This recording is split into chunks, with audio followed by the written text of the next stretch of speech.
in collaborazione con Ascotrade, luce e gas, energia dalle nostre mani.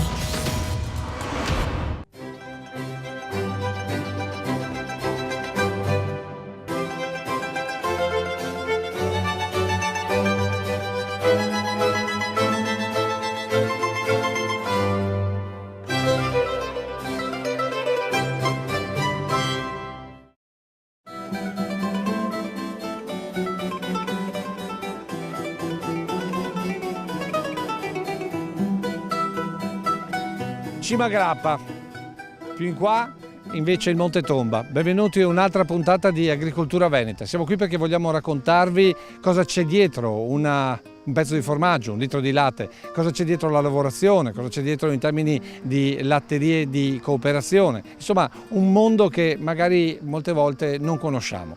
E ci saranno due realtà che vi vogliamo raccontare. La prima è quella della latteria di Cavaso, 1887, e poi la latteria di Soligo, 1883, quindi più di 100 anni. Storie diverse, storie che ci vengono raccontate dai diretti protagonisti. Allora cominciamo con Gabriele Toniolo, buongiorno. Allora, lei ha fatto di questa latteria la sua sfida personale, perché?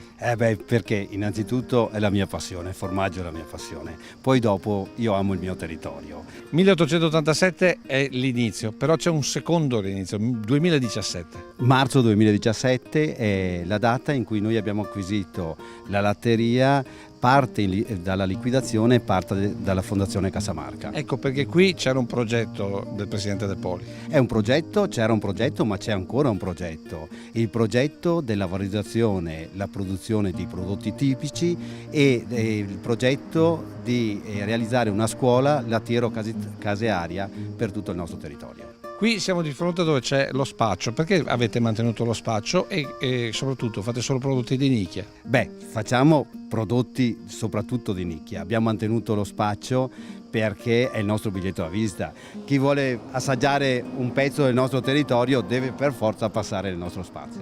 Dallo spaccio alla realtà produttiva. Dietro lo spaccio c'è tutta la macchina. Quante persone, quanti macchinari? Siamo più di 30 persone, macchinari ce ne sono tantissimi, siamo una squadra rodata per la produzione dei formaggi tipici veneti. Ecco, poco più di un anno fa, lei cosa ha trovato qua? Abbiamo trovato una latteria un po' datata, però abbiamo trovato un territorio vocato per la produzione del nostro formaggio. Ecco, però non c'è più la cooperativa, perché la cooperativa è andata in liquidazione. Allora come fate a garantire, che vada avanti questa filiera? Ma guardi, per noi è stata una sfida, però è stata una sfida anche per tutti gli agricoltori o i cooperatori della cooperativa. Hanno siglato con noi un accordo per la consegna diretta del latte del nostro territorio. Quindi per il latte non è cambiato niente. Per lei invece quanto le è cambiata la vita? Per me è una bella sfida. Quanto tempo ci mette della sua vita qui dentro? Ma questa è la mia vita. Quindi lei abita qua? No, abito a Borzo Grappa a pochi chilometri.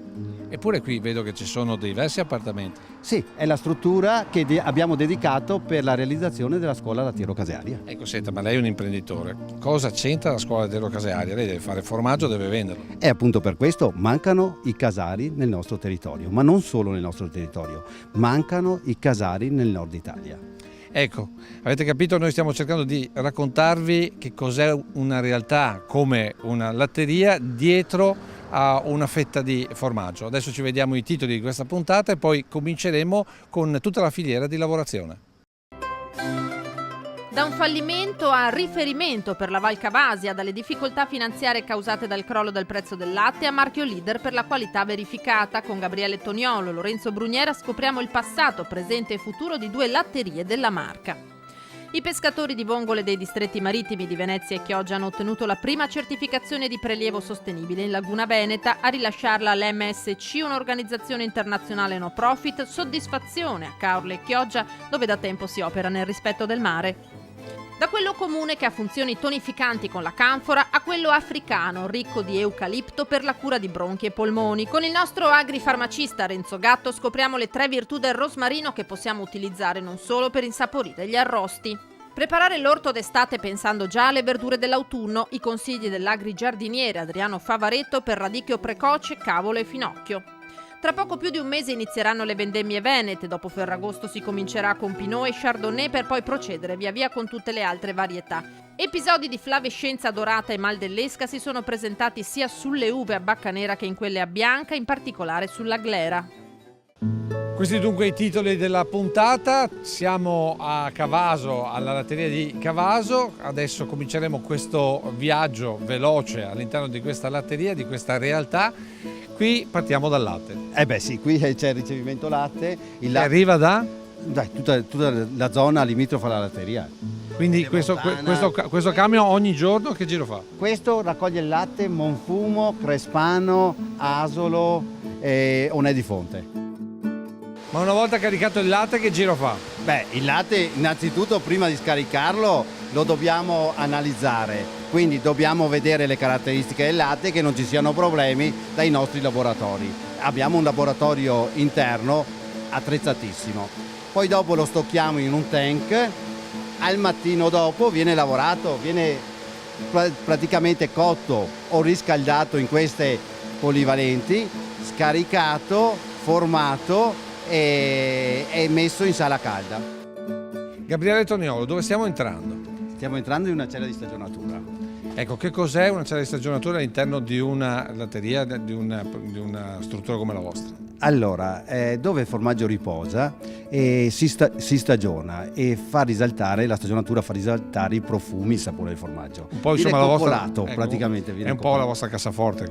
Sì. Ecco, allora andiamo a vedere un po' di cose della vostra cassaforte, ad esempio qui i prodotti. Allora, questo è il bastardo del grappa, si chiama bastardo del grappa perché è un formaggio che identifica il nostro territorio. È prodotto con latte vaccino della Pedemontana del grappa e produciamo ancora con tutto un metodo artigianale.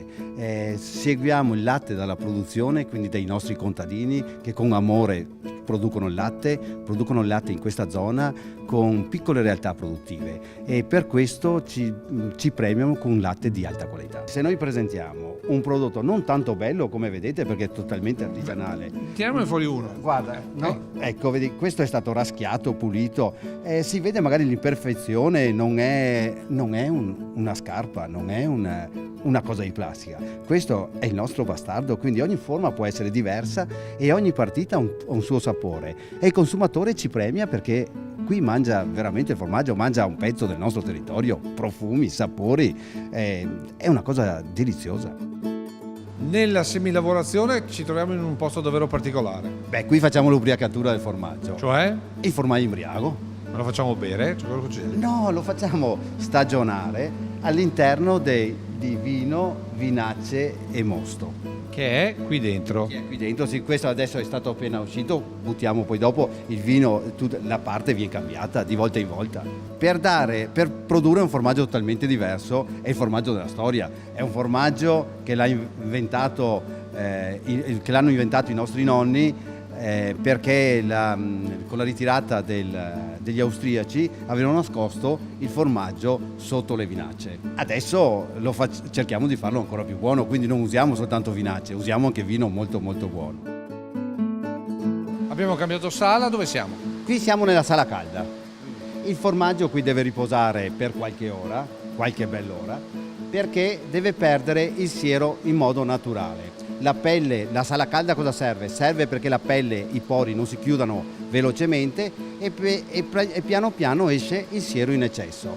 Qui non facciamo la pressatura, nel nostro caseificio non si fa la pressatura di formaggi tipici perché è un metodo moderno, il siero deve uscire piano piano. Questo mare qui cos'è? E qui è acqua e sale, acqua satura di sale. Mentre qui? C'è acqua satura di sale col formaggio all'interno. Ma perché serve il sale? Innanzitutto il sale penetra all'interno del formaggio per osmosi, quindi esce anche quella piccola parte di siero che è rimasta. E poi dopo per formare la crosta, perché il sale è un conservante. E una volta che è salato, dove finisce tutto quanto? Finisce in stanza di asciugatura e poi in stagionatura.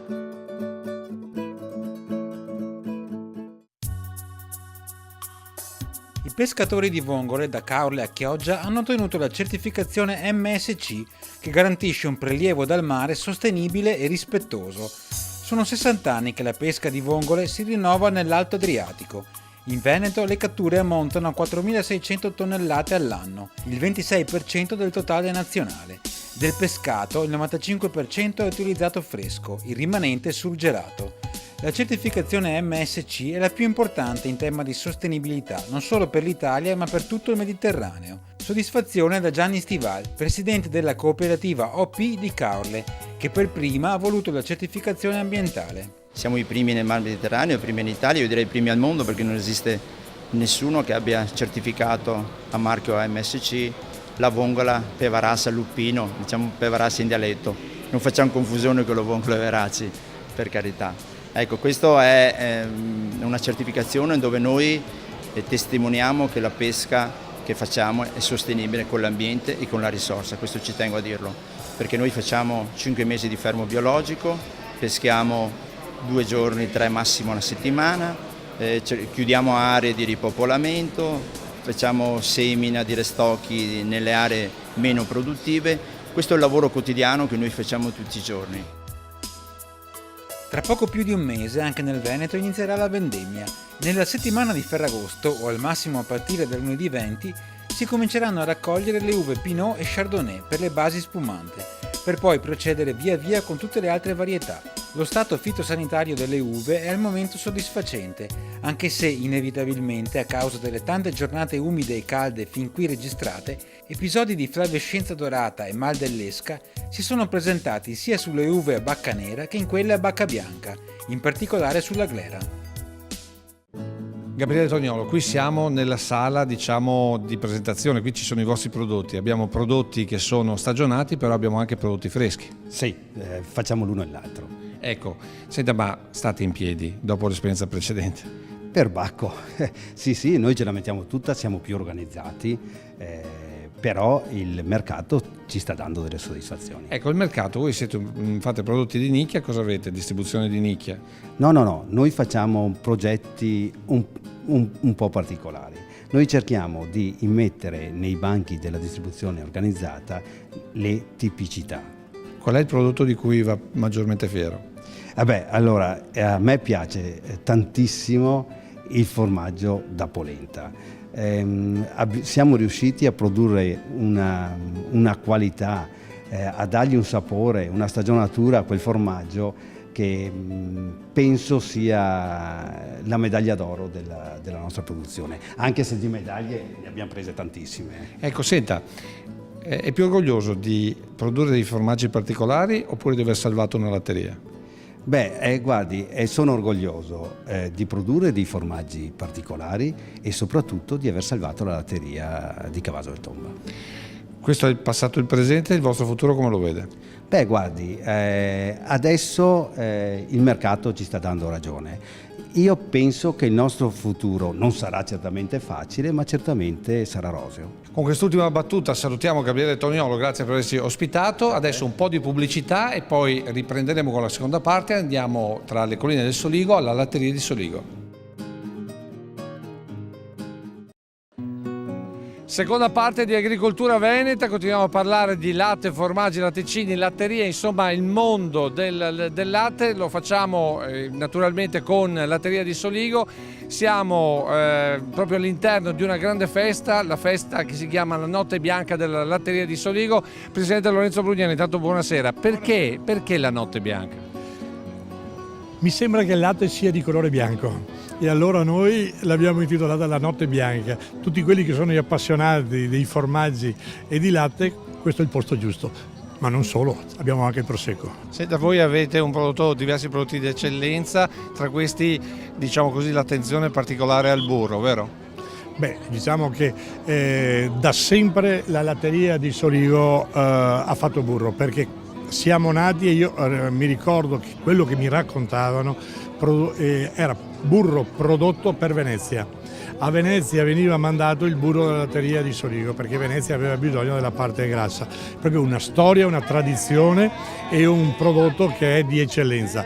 Oggi abbiamo 2 tipi di burro, uno che è quel burro che il consumatore vedrà fuori con il leone di Venezia, quello è il miglior burro che abbiamo.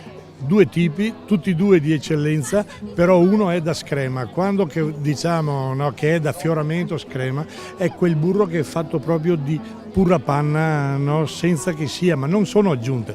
L'altro invece è anche il siero che vengono scremati, perché quando uno va nel mercato e vede tipi di burro e prezzi diversi, sappia che dalla materia prima burro, no, ai grossisti del burro passi da 3,5 € il burro più scadente per passare a 7 €.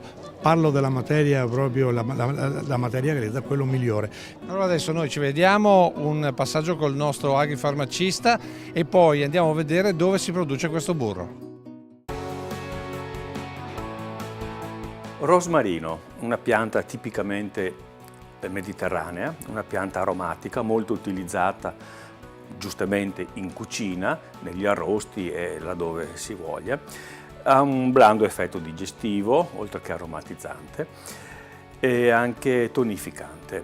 Il rosmarino dipende molto dall'areale di crescita, cioè dalla zona di crescita, per quanto riguarda la sua componente chimica. Esistono 3 tipi in particolare di rosmarino. Allora, quello che abbiamo noi nei nostri giardini, nei nostri orti, è abbastanza ricco di canfora e l'olio essenziale di questo rosmarino sarebbe indicato per i massaggi per gli sportivi, massaggi per i dolori muscolari. Mentre l'olio essenziale del rosmarino coltivato in Marocco, Tunisia, cioè nella parte nordafricana, è ricco in 1,8-cineolo. Questa sostanza chimica è più nota come eucaliptolo, difatti ha anche un aroma molto simile all'eucalipto, scusate. È molto utile questo nelle forme broncorespiratorie. Mentre il rosmarino, il chemiotipo del rosmarino, diciamo non migliore, però più costoso e anche più pregiato, è quello che si raccoglie in Corsica e in Sardegna, perché è ricco di un'altra sostanza, verbenone. Cosa ha di caratteristico questo olio essenziale che è il mio tipo è verbenone? Ha semplicemente l'effetto di stimolare la funzione biliare ed epatica. Quando si dice non ho un problema così, vorrei qualcosa di al di là del digestivo che ha anche un effetto a livello biliare, prenditi 1 o 2 gocce di olio essenziale di rosmarino. Sì, ma solo se è verbenone, altrimenti gli altri è meglio lasciarli stare. Presidente, questo allora è il burro? Questo è il burro tradizionale, questo è il burro QV, qualità verificata, e vediamo che qui c'è il marchietto e questo è importante, è un marchio della regione Veneta. Questa è la nuova carta che siamo usciti e quando si vede questo burro, questo è un'eccellenza. Ma è posato su? È posato su un burcio, questo era... Aspetta che mi sposo, vi faccio vedere con Nicoletta questo burcio. Il burcio sarebbe? Quello che una volta, un tempo, no, nella latteria si faceva il burro. Veniva buttata la panna dentro, poi veniva mescolato all'interno, lì c'è un motore che la fa girare e girando la panna poi si solidifica, si separa dalla parte liquida e rimane il burro. Questo era una delle macchine tradizionali, no, che vorrei dire che è un qualcosa di prima della seconda guerra mondiale. Presidente, qui abbiamo, diciamo così, il burro tradizionale e il salto di qualità, giusto? Sì, allora questo è il burro che è sempre stato fatto e che è un signor burro che la gente, no, la mia moglie e tutti abbiamo usato sia questo 250, 125, no? Mentre che adesso, no, si troverà anche quest'altro burro, no? Questo burro con Leone di Venezia e qualità verificata, il marchietto della regione Veneto, no? Che cosa, se uno mi chiede che cos'è la differenza tra questi due burri, questo burro è fatto soltanto che da panna da centrifuga, da pura panna di latte, mentre che qui, come tutti i burri, c'è dentro anche della panna da siero, mentre questo non ha panna da siero. Differenza di gusto? La differenza è del gusto, è soltanto questo è, come posso dire, è una primizia, è quello che viene fuori proprio, anche il resto viene fuori dal latte, però viene fuori parte un 60% è di panna buona e un 40% di panna, diciamo, di questa sempre da centrifuga. Più delicato. Ma proprio il sapore in bocca, via dicendo, lo si sente, è mangereccio. passato e presente, adesso qui siamo nel presente e nel futuro, tra l'altro con delle persone dietro che stanno facendo la visita guidata. Qui stanno facendo la visita guidata che gli stanno spiegando come arriva il latte e tutto il percorso, no? Entra dentro, viene trattato, viene controllato perché sono le analisi e poi va nelle caldaie per essere trasformato nei vari formaggi di cui la latteria dispone. Cioè è un'operazione trasparenza nei confronti dei consumatori, chiunque può venire qui e fare la visita guidata e capisce che cosa mangia. Sì, ma è questo proprio quello che vogliamo, nonostante tutti i controlli che fa l'ULSS che viene dentro, no, dalla repressione frodi, però è bene che anche il consumatore capisca come vengono fatti i prodotti, perché ha fiducia nella cooperativa, ma se tocca anche con mano, io credo, la mia curiosità sarebbe quella di conoscere. Spero e vediamo che anche il consumatore ha questa voglia di conoscere. Perché vi faccio vedere queste piantine? Queste piantine sono del radicchio precoce di Treviso. Chiaramente è il tempo adesso di piantarlo. C'è chi lo semina e chi lo trapianta. In questo caso lo trapiantiamo, così si risparmiano anche giornate di lavoro. E non ha bisogno questo precoce di Treviso del procedimento dell'imbiancatura con acqua di quello tardivo, diciamo. Quindi abbiamo vangato una gombinetta, come si suol dire nel vostro orto qualcosa, e andiamo a mettere a dimora questo radicchio. Innanzitutto facciamo una piccola concimata con dello stallatico, poca roba, con la forca gli date una mossa, dopodiché cominciamo a mettere a dimora le piantine. Io le ho piantate in questa zona circa 20 cm l'una dall'altra. Il terreno è stato vangato, buchetto e giù la piantina, buchetto e giù la piantina. Oh, attenzione, c'è il precoce di Treviso, poi non è solo tempo di radicchio, è tempo anche di mettere giù finocchi, cavoli verza, che poi troverete in autunno. Questi qua vorrei dire che per il 2 di ottobre sono pronti. Ecco, appena piantati un po' di acqua, questo sì, perché la terra così chiude attorno alla sua zolletta. Per il 2 di ottobre mangerete radicchio precoce di Treviso senza la procedura di imbianchimento. E allora siamo venuti dentro per chiedere a queste persone perché fanno questo tour. Buonasera, posso chiedere perché è venuto a fare questo viaggio all'interno della Latteria di Soligo? Perché ci interessava l'azienda e vedere come lavorano. Lei consuma prodotti della Latteria di Soligo? Sì, certo. Cos'è che preferisce? La casatella è fondamentale, secondo me. Grazie. Perché lei è venuto qui a seguire questo tour? Intanto perché è un'azienda storica, secondo perché lavora con prodotti, secondo me, nostri del territorio, e perché assaggiando i vari prodotti ho trovato del gusto che fa il caso mio. Presidente, cos'è questa centrale nucleare? No, assolutamente, qui nucleare non c'è niente. Però ci assomiglia molto però. Qui entra solo latte, no? Che poi lo lavoriamo, no? Ne facciamo di formaggi, no? Degli ottimi formaggi e dell'ottima ricotta, no? Poi Latteria di Soligo abbiamo pensato di fare un'economia circolare. Economia circolare anche per essere sensibili all'ambiente, no? Ed essere sostenibili. Con l'aiuto anche del piano sviluppo della Regione Veneto, che ringraziamo per questo, abbiamo fatto questa cosa che vedete qui di dietro. Intanto quella calotta che sembra proprio, diciamo così, sembra un osservatorio, sì, sa quanto che si apre? Sì, una centrale e via dicendo. Lì è il digestore. Cioè lì dentro cosa finisce? Allora, lì finisce tutta la scotta che abbiamo, no? Cos'è la scotta? Allora, bravo, noi qui entra latte, rimane un liquido ricco di zuccheri che dovrebbe essere trasportato con camion, portato dove ci sono i maiali, a Ferrara, da tutte le parti del mondo, no? Dopo di costare si inquina. Abbiamo pensato di utilizzare anche questa materia e di trasformarla, no, in energia elettrica. Questi, quando arriva il nostro latte dalle nostre aziende agricole, no, finisce dentro qui. Qua viene lavorato, poi Alla fine dopo le lavorazioni entra sugli ultimi 3 tank che ci sono in fondo laggiù. Da lì viene trasportato da sotto, perché non c'è altro, con delle tubazioni che viene immesso in quel biodigestore. Ogni giorno quello che noi lavoriamo lo immettiamo dentro lì. Lui fermenta, siccome che è uno zucchero fermentescibile, no? In giornata si trasforma già in gas. Gas metano, e gas metano anche buono. Dal gas metano, no, passa nel motore, questo motore che vedete qui, questo è il motore che dà l'energia elettrica che non vendiamo perché non va al GSE, a quello che è l'ente della gestione dell'energia, perché ce la gestiamo internamente.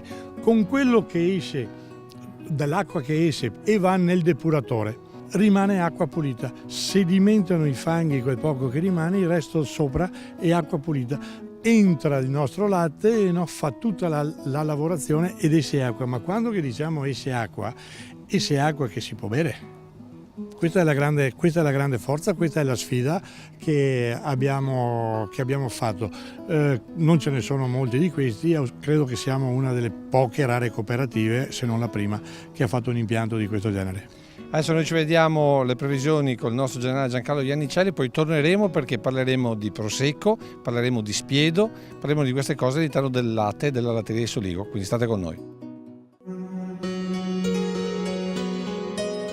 Continua a scorrere l'estate, siamo nel periodo del solleone, ma il tempo non è stabilizzato perché l'anticiclone delle Azzorre ancora non si è sistemato sulle Azzorre. Il suo centro continua a essere localizzato troppo a nord sull'Atlantico. In questo modo è un anticiclone fragile.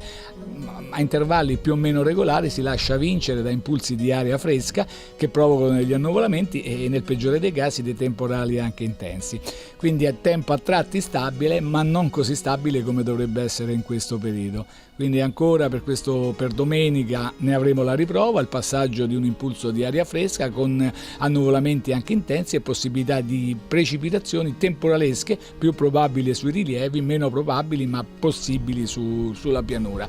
Poi qualche giorno ancora di tempo stabile, quindi con una nuvolosità relativa, cielo in prevalenza sereno, pomeriggio attività cumuliforme, localmente a ridosso dei rilievi possibilità di qualche piovasco, ma fa parte dell'estate. Fine settimana invece avremo un peggioramento, altro impulso, quindi ancora non si sistemerà l'anticiclone e ripeto scorre l'estate e avremo quindi un peggioramento con della nuvolosità anche intensa e possibilità di qualche temporale. Ecco, c'è da dire che intorno a mercoledì potremmo avere qualche effetto temporalesco localizzato un po' più forte.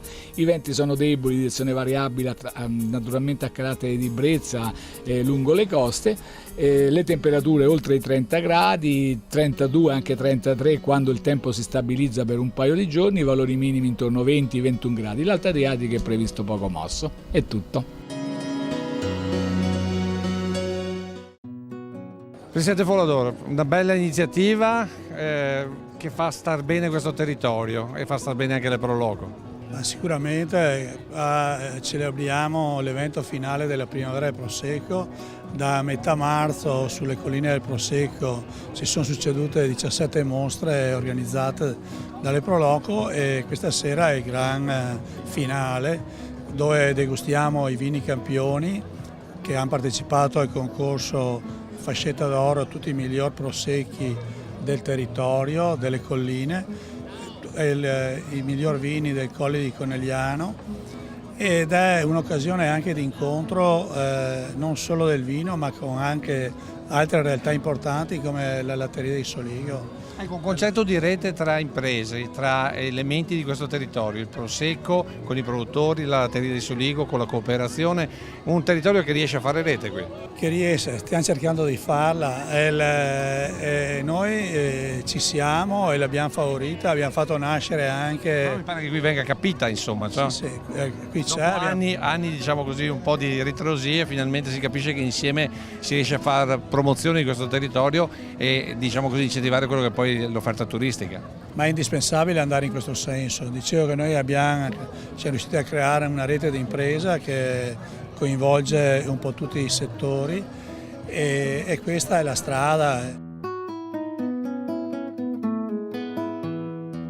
Va bene tutto Presidente, va bene il Prosecco con ma cosa c'entra lo Spiedo con il latte? Allora, voi avete visto, no? Latte, formaggi, vino e adesso vediamo lo spiedo. Ma lo spiedo è di questo territorio? Questi sono i maestri dello spiedo. Qui abbiamo, no, gli alpini, le associazioni di questo territorio qui, no? Lui te lo può spiegare lo spiedo quanto è importante per noi, per questo territorio. È diventato ancora una DOP, lo spiedo lo facciamo diventare? Lo facciamo diventare, sì, perché il spiedo è veramente nostro qui della zona. Una volta era fatto con le nostre vacche, le nostre mucche, i nostri maiali. Adesso compriamo la carne perché dobbiamo... Ma cosa c'entra col latte, col latte soligo? Perché una volta c'era l'arin, sai cos'è l'arin? La brace e un pezzettino di carne sopra le braccia, è nato così, dopo un po' di formaggio cotto, un po' di una bracciolina e un pezzetto di carne e così. Un buon bicchiere di vino magari. Un bicchiere di vino fatto in casa come una volta, bello rosso. La storia del quartiere del Piave è stata da qua. La roba più bella, la cosa più bella che facciamo, no? Che lo facciamo primavera del Prosecco, latteria di Soligo, no? E i maestri dello spiedo. Questa è la grande cosa che mettiamo assieme, no? E abbiamo fatto su questa bella cosina, io direi grazie a loro, alla primavera del Prosecco e la volontà, e grazie anche ai soci latteria di Soligo che si prestano a questo. E grazie soprattutto alla cooperazione che qui nel quartiere del Piave sta funzionando. Ma certamente sì. Prossimo anno nuova notte bianca? Per quanto mi riguarda, se il Signore mi dà salute, sì, perché qui ci si diverte, si mangia e si beve. A proposito di mangiare e bere, noi salutiamo i nostri telespettatori, finisce qui la puntata di Agricoltura Veneta, adesso ci mangiamo lo spiedo, ci beviamo un buon prosecco, ci vediamo la settimana prossima.